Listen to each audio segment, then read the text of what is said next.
အားလုံးပဲမင်္ဂလာပါ Pharmacology for Myanmar Medical Professional PMMD မှာကြိုဆိုပါရစေ PMMD အနေနဲ့ Pharmacology နဲ့ပတ်သက်တဲ့ခေါင်းစဉ်တွေကိုအဓိကထားတင်ဆက်ပေးနေရပဲဖြစ်ပါတယ်။ဆေးချောင်းသားတွေ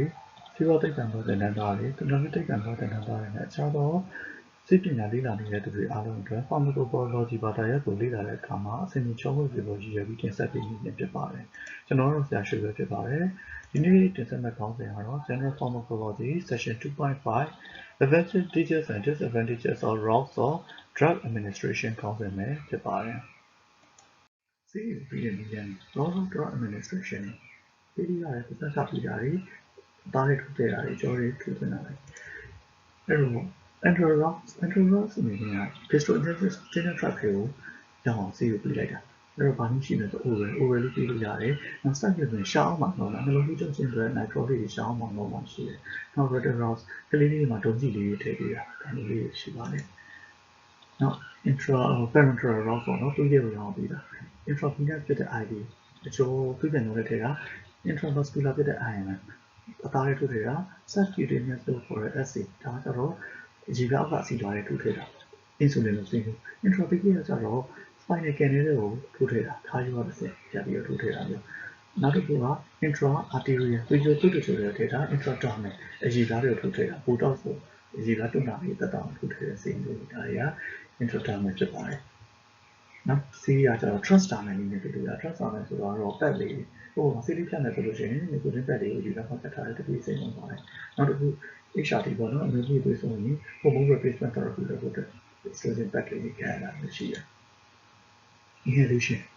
ရှုသွင်းတာ gas တွေ nitric oxide တို့ gas တွေရှုပြီးဆေးပေးတာလို့ salbutamol လို့ဘယ်နိုင်စက်သမားတွေမှာ salbutamol ကိုရှုသွင်းတာမျိုးနောက်ပေါင်းတာရှုတာတော့ရုပ်ရှင်ကားရဲ့မှာတွေ့ရဆေးအင်းတော်မုံမျိုးဆေးဝါးရှုတာအနှုတ်လေးတွေကိုစက်ကလေးနှိပ်ပြီးတော့ရှုသွင်းတာမျိုးရှိတယ်နောက်တစ်ချက်ကကျ locally ပေးလို့ရတာရှိတယ်အဲ့ဒါတော့ link လေးအနေနဲ့ပေးတာ link လေးနဲ့ link ထားလိုက်တယ်အသွေးဒီ systemic circulation ကိုစုပ်ယူသွားတယ်ဒီနည်းနဲ့ပေးလို့ရတာမျိုးလေးရှိပါတယ်ပထမဆုံးဆွေးနွေးချင်တဲ့ route က oral route ပါ oral route ကတော့ပါးစပ်ကတောင်းတာအဲ့တော့သူ့ကိုလွှမ်းမိုးတဲ့ factor တွေအများကြီးအစားအသောက်တွေကလည်းလွှမ်းမိုးနိုင်တယ်တခြားဆေးတွေကလည်းလွှမ်းမိုးနိုင်တယ်ကိုယ့်ရဲ့ကျန်းမာရေးအခြေအနေကလည်းလွှမ်းမိုးနိုင်တယ်အဲ့တော့ advantages တွေနဲ့ပါရှိမယ် advantages တွေအနေနဲ့ကတော့ဆေးအဖြစ်ဆုံးတဲ့အသုံးများဆုံးပါပဲနောက်တစ်ခုက convenient အလွယ်တကူဆေးတောက်လို့ရတယ်ခလေးတွေအလွယ်တကူကြီးတယ်အလွယ်တကူဆေးတောက်လို့ရတယ်နောက်တစ်ခုကဆေးတွေရဲ့စီနှုန်း economical ဖြစ်တယ်သိကြီးကြီးတဲ့အနေအထားမျိုးမရှိဘူး disadvantages တွေအနေနဲ့ပါရှိမယ် disadvantages တွေအနေနဲ့တော့ absorption လုပ်တဲ့အခါမှာ limitation ရှိတယ်ဆိုလိုတာဆေးတွေကို absorption လုပ်တဲ့သိပ်မကောင်းတော့အများကြီးမကောင်းဘူးအစားအသောက်တွေနဲ့တွဲထားလို့ရှိရင် absorption နှေးသွားမှုဖြစ်တတ်တယ်နောက်တစ်ချက်က patient ကပုံမှန်ဆိုလိုတာလူနာတောက်ချင်မှတိုက်လို့လုပ်မယ်မတောက်ချင်တာဒါမှမဟုတ်ရှင်သတိလေးနေရမယ်ဆိုအဆင်မပြေနိုင်ဘူးအဲ့တော့ဒီ absorption မလုပ်သိခင်မှာနော်ပါးစပ်ကတောက်လိုက်တဲ့ဆေးကြီးအစာချီတဲ့ enzyme ကြောင့် metabolize ဖြစ်သွားတဲ့အနေအထားရှိတယ်ဆိုတော့ absorption မလုပ်သိခင်တွေက metabolize ဖြစ်သွားတဲ့အနေအထားမျိုးဖြစ်တာတွေ့ရမှာဖြစ်ပါတယ် intravenous ပေါ့နော်သွေးပြန်ချိုးတဲ့ထိုးသွင်းတာဆေးတွေကိုဒါတော့လျင်မြန်ဆုံးကြီးပဲသွေးတွေကိုတိုက်ရောက်တဲ့ absorption နဲ့လုံးဝဘယ်လို absorption မလို့တိုက်ရောက်သွားတဲ့အတွက်အဲ့တော့ advantages တွေအနေနဲ့ပါရှိမယ် immediate effect ရမယ် large ပေါ့နော်အများကြီးပေးလို့ရမယ် irritate ဖြစ်တဲ့ဆေးတွေနောက်ပြီး complex nature တွေဒါမျိုးတွေပြီးလို့ suitable ဖြစ်တော့တယ်နောက်တစ်ခု emergency situation short ရသွားတဲ့လူနာတယောက်ဝုန်းလို့ပြီးအသားလေးနဲ့ထိုးလို့မရနောက်ပါးစပ်ကလည်းပြီးလို့မရတတိမရှိတော့ဒါမျိုးကြောင့်အစိုးစိတ်တိုင်းရဲ့ကျွန်တော်ဆေးရနေတင်ချက်ချင်းတန်းရတဲ့အနေအထားမျိုးပေါ့နော်နောက်တစ်ခုကဆေးကိုပြီးတဲ့အခါမှာ titration လုပ်ပြီးလို့ရတယ်ဆိုတော့ drug ကို short နဲ့ short လုပ်လို့ရတယ်လူကညံ့လို့နည်းနည်းတွင်းလို့ရတယ်နေ့လေးပဲတွင်းချလိုက်လို့ရတယ် molecular weight အားကြီးတဲ့ protein တွေ peptide တွေဒါတွေအတွက်အဆင်ပြေတယ်သုံးစွဲရအဆင်ပြေတယ်ပေါ့နော် disadvantages တွေလည်းရှိတယ် disadvantages တွေကတော့ oily solution တွေအတွက်အဆင်မပြေဘူးနောက်ပြီးဒီ tissue ကိုဖြတ်သန်းဖို့ခင်းနဲ့ absorb လုပ်တော့ခင်းနဲ့ဆေးအတွက်အဆင်မပြေဘူး botox တို့ပြီး side effect အသားစက်တွေရလာတယ်ဆိုတော့ဆေးနိုင်ပြီးမှအသားစက်ရပြီးပြဿနာတက်ပြီးဆိုလောကကိုင်ရခက်တယ်ဖြည်းဖြည်းလေးပဲနည်းနည်းချင်းလေးကိုရောက်သွားဖို့လိုတဲ့ဆေးမျိုးဆိုရင်တော့ဒီနည်းကအဆင်မပြေဘူး drip ကိုတအားနည်းချိတ်လို့လည်းအဆင်မပြေဘူးပေါ့နော်ဒီလိုအားနည်းချက်ရှိတယ်နောက်တစ်ချက်ကတော့ aseptic condition ဖြစ်ဖို့လိုတယ် aseptic technique တွေလုပ်ရမယ်ပိုးသတ်ထားရမယ်တတိကျကျသက်သက်ရှင်းရှင်းနဲ့လုပ်မှသာမယ်တခြားပိုးတွေဝင်ရောက်မှုနည်းမယ်အရင်ကင်းမယ်ဒီလိုမိထားဖြစ်ပါတယ် circulating is not one circulatingတော့ရေပြားအောက်ကအဆီတော်လေးတွေကိုစိတ်ပြီးတာ insulin ကိုစိတ်ပြီးထိုးတာမျိုးတွေရှိတယ်အဲ့တော့သူ့ရဲ့ diluent ပေါ်မှာမူတည်ပြီးတော့ absorption ရှိတယ် advantages တွေအနေနဲ့ပါတယ်ရှိတယ် advantages တွေအနေနဲ့ slowly release drug တွေပြီးလို့အဆင်ပြေတယ် insulin ကိုထိုးထားမယ်တနည်းနဲ့ချိန်ထိုးလိုက်မယ်နေ့တစ်ခါတော့အားလုံးပြင်ရတယ်တချို့ insulin ဆိုတရက်လုံးရတယ်ဒါမျိုးလေးတွေပေါ့နော်ဒီကောလေးဆိုတော့ software တွေမကောင်းတဲ့ဆေးတွေတော့ဒါအားဆင်ပြီးတော့ဒါမှစီးတယ်မှာနည်းနည်းလေးမြုပ်နေပြီးဖြည်းဖြည်းချင်းနဲ့အားလုံးပြင်ရပါတယ်အနေထားမျိုး disadvantages တွေလည်းအများကြီးရှိတယ် disadvantages တွေကတော့နာကျင်တာရှိတယ်ထိုးရတဲ့နေရာလေးနာတယ်ပေါ့နောက်က necrosis ထိုးရတဲ့နေရာလေးဒီနောက်တက်ထိုးတာအဲ့ဒီ issue တွေပြစီသွားတာလေးရှိတယ်ဒီလိုအဓိကပြဿနာကတော့ lash volume ပြီးလို့မရ160လောက်တဲ့ပို့ပေးမယ်ဆိုရင်အဆင်မပြေဘူးဒီလိုအားနည်းချက်တွေတော့ရှိပါတယ်ဟုတ်ဒီပေါ့နော်နောက်တစ်ခုကတော့ intramuscular တော့သားတွေကိုထိုးသွင်းတာစက်သားတွေကိုထိုးသွင်းတာပြီးတော့ဒီဥစ္စာလည်းကျွန်တော်တို့ခုနဆေးလိုပဲ depend on drug diluent ပေါ့ဆေးရဲ့ diluent တွေပေါ်မှာမူတည်ပြီး absorption ပြောင်းလဲရှိနေတယ် advantages တွေအနေနဲ့ပါတယ်ရှိတယ် moderate volume တနည်းလောက်တဲ့ volume ထိပဲပြီးလို့ရမှာဥပမာပေးမယ်ဆိုလို့ရှိရင် 5cc လောက်ပဲကျွန်တော်တို့ပုံပြီးပြီးလို့မသိတော့ဘူးဆိုတော့ IC ပြည့်တဲ့ဆေးမျိုးတွေနောက်ပြီးကျွန်တော် double formation ကျွန်တော်တို့progesterone တို့ဆေးမျိုးတွေပရိဒါလေးတို့ဆေးမျိုး double formation တွေကျွန်တော်တို့ထိုးလို့ရတယ်။ irritate ဖြစ်တဲ့ substances တွေလည်းကျွန်တော်တို့သုံးလို့ရပါတယ်။နောက်တစ်ခုကတော့ကိုယ်ကိုယ်တိုင်ထိုးမယ်ဆိုလို့ရှိရင်အကျိုးစိတ်ကအသားတွေကပို့ပြီးထိုးရလွယ်တယ်။ကိုယ်ကိုယ်တိုင်တချို့လိုကတော့ကိုထိုးတဲ့အခါမှာအသားတွေကိုထိုးရမျိုးကပို့ပြီးတော့အလွယ်တကူထိုးလို့ရတယ်ပေါ့နော်။ scale သိမ့်မလို့ disadvantages အနေနဲ့ပါရှိတယ် disadvantages အနေနဲ့ကတော့သူကဒီ tissue တွေပျက်စီးသွားမျိုးဖြစ်တဲ့အတွက် left breast တွေမှာပြောင်းလဲဖြစ်နေတယ် creatine kinase တွေပို့ပြီးထွက်နေနိုင်တယ်ဒီ iron တွေထိုးပါများတယ်နောက်တစ်ခုကတော့ pain နာမယ်နောက်ပြီး intramuscular hemorrhages တွေအရှိသားထဲမှာစက်သားထဲမှာတွေးထွက်တာလေးတွေရှိနိုင်ပါတယ် transdermal တော့ transdermal တော့အကြည့်လမ်းမှာတက်ပြီးစီးတက်ပြီးတက်တာဆေးလေးချက်နဲ့ nicotine တက်လေးတက်မယ်တွေးထွက်တဲ့အမျိုးသမီး hormone replacement အတွက် estrogen တက်လေးတက်မယ်တော့ဖြည်းဖြည်းနဲ့ sustain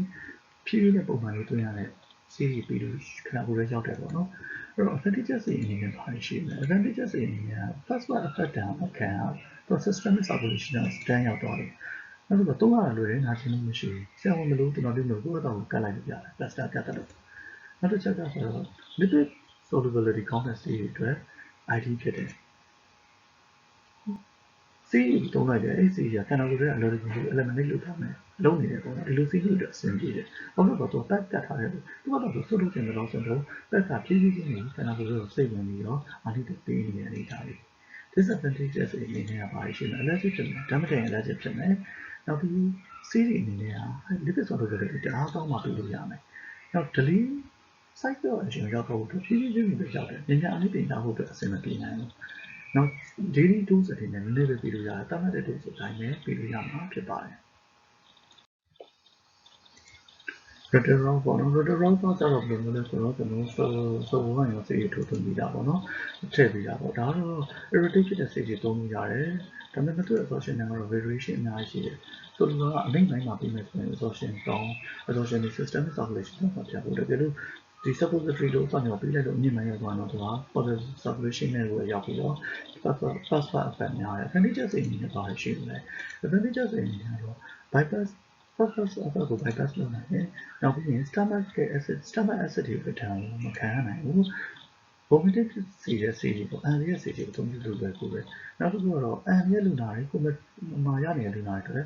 သုံးလို့အဆင်ပြေတယ် disadvantages အနေနဲ့ကတော့ဘာရှိမလဲဆိုတော့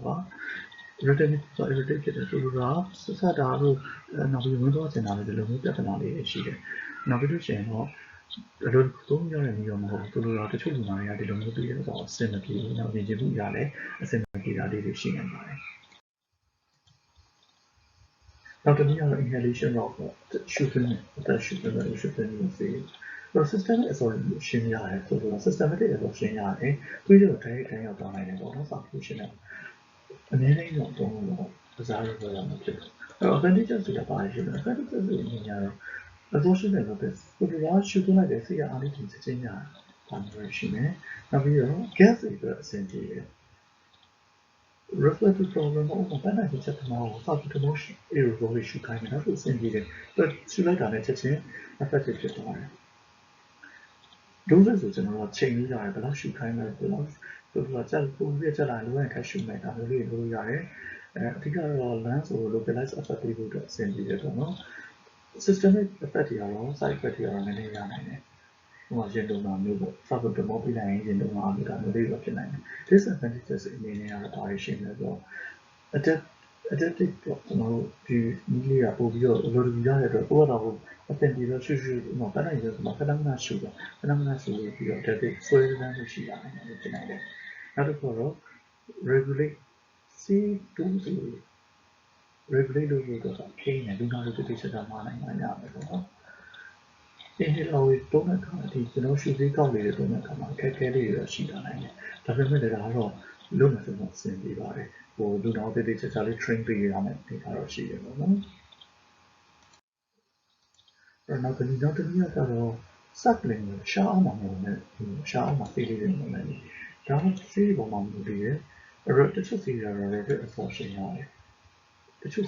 ဒါပေမဲ့အများစုကတော့ absorption ရှားတယ်နဲ့စီးကိုကုန်ပြီး absorption လုပ်သွားနိုင်တယ်ဒါမျိုးမဟုတ်ဘဲနဲ့အတိုင်းစားပြီးကျန်တာလေးရှိတယ်အဲ့တော့ advantage တွေအနေနဲ့ပါရှိတယ် phosphor effect ကိုပြန်နိုင်တယ် stomach acid တွေကိုဒါမှမခံရတာလေးတွေရှိတယ်ပြီးရင် short sliver ဒီရှာ stable ဖြစ်တဲ့အတွက် stable drug stability ရထိန်းထားလို့ရတယ်ပေါ့နော်နောက်တစ်ခုက immediate effect တွေရှောင်းမှာဘယ်လိုဖြစ်လဲတော့ရှောင်းမှာသူ့ကိုလိုက်တာနဲ့ဘယ်လိုပြီးတော့ကျပြီးတော့ကျွန်တော်အောင်မှာချက်ချင်းသက်သာပါတယ်နေတာဆိုရှိတယ်။အဲ့ disadvantages တွေရှိပါတယ်။ disadvantages တွေကတော့ဘာရှိလဲတော့ limitation ရှိတယ်တချို့စီတော့ဘယ်လိုလဲစီးတဲ့တုံးလို့မရဘူး။ sport လို့ဆိုရမယ်အများကြီးပြီးလို့မရဘူး။တချို့စီးရတော့ဆွဲပြီးလုံးပြီးသွားတယ်ဆိုတော့လူချလိုက်တဲ့ပုံစံမျိုးပုံမြင်စီလူနာရလူချလိုက်တဲ့အနေအထားမျိုးဖြစ်တယ်။အခုဆွေးနွေးသွားတဲ့အကြောင်းအရာတွေကတော့ drug administration ပုံမှာမတူပြီးတော့ advantages တွေ disadvantages တွေအကြောင်းကိုအဓိကထားပြီးတော့ဆွေးနွေးသွားတာပဲဖြစ်ပါတယ်။အဲ့တော့ကျွန်တော်တို့ PMMP အနေနဲ့ pharmacology ခေါင်းစဉ်တွေကိုဆက်လက်တင်ဆက်ဖို့ရှိပါတယ်။ဒီဘိုင်းတွေကိုတော့ကျွန်တော်တို့ကမှတင်ဆက်ထားမယ်။ PMMP မြန်မာ pharmacology YouTube channel မှာကျွန်တော်တင်ဆက်ဖို့ရှိပါတယ်။ဒါကြောင့်မို့လို့ YouTube channel ကိုလည်း subscribe လုပ်ထားပြီးဖို့ကျွန်တော်အနေနဲ့မြစ်တာရက်ခံပါတယ်။နောက် Facebook page အနေနဲ့တော့ကျွန်တော်တို့ PMMP မြန်မာ pharmacology Facebook page မှာကျွန်တော်တင်ဆက်သွားမှာဖြစ်ပါတယ်။ like လုပ်ထားပြီးဖို့ကျွန်တော်အနေနဲ့မြစ်တာရက်ခံနေပါတယ်။ PMMP ရဲ့တင်ဆက်မှုတွေကိုကြည့်ရှုပေးတဲ့အတွက်ကျွန်တော်အနေနဲ့အားလုံးကိုကျေးဇူးထူးတင်ရှိပါတယ်ခင်ဗျာ။